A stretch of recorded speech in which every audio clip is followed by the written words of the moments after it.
دوستو، ایک شخص کا اونٹ بہت روتا تھا۔ وہ شخص ہمارے نبی پاک صلی اللہ علیہ وآلہ وسلم کی خدمت میں حاضر ہوا اور عرض کرنے لگا کہ یا رسول اللہ، میرا اونٹ بہت روتا ہے۔ آپ صلی اللہ علیہ وسلم تو جانوروں کی بولیاں جانتے ہیں، کیا آپ پتہ لگا سکتے ہیں کہ اونٹ کیوں روتا ہے؟ تو نبی پاک صلی اللہ علیہ وآلہ وسلم نے ارشاد فرمایا کہ جاؤ اپنے اونٹ کو لے کر آؤ۔ وہ شخص بھاگا گیا اور اپنے اونٹ کو نبی پاک کی خدمت میں پیش کیا۔ ہمارے نبی پاک نے ارشاد فرمایا کہ اونٹ، آخر تم کیوں روتے ہو؟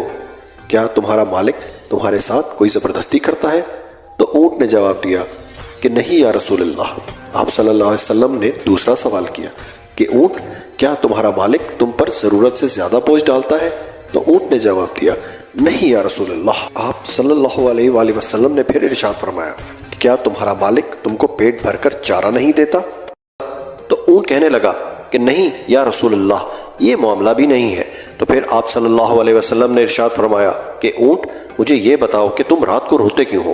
تو وہ اونٹ کہنے لگا کہ یا رسول اللہ، جب بھی میرا مالک رات کو گھر آتا ہے، بستر پر لیٹتا ہے، تو مجھے اس کی چارپائی کے نیچے جلتی ہوئی آگ نظر آتی ہے، جس کو دیکھ کر میں زاروں قطار رونے لگتا ہوں، کیونکہ میرا مالک عشاء کی نماز پڑھے بغیر ہی سو جاتا ہے، اور جب وہ آگ مجھے نظر آتی ہے تو میں زاروں قطار رونے لگتا ہوں۔ اللہ اکبر۔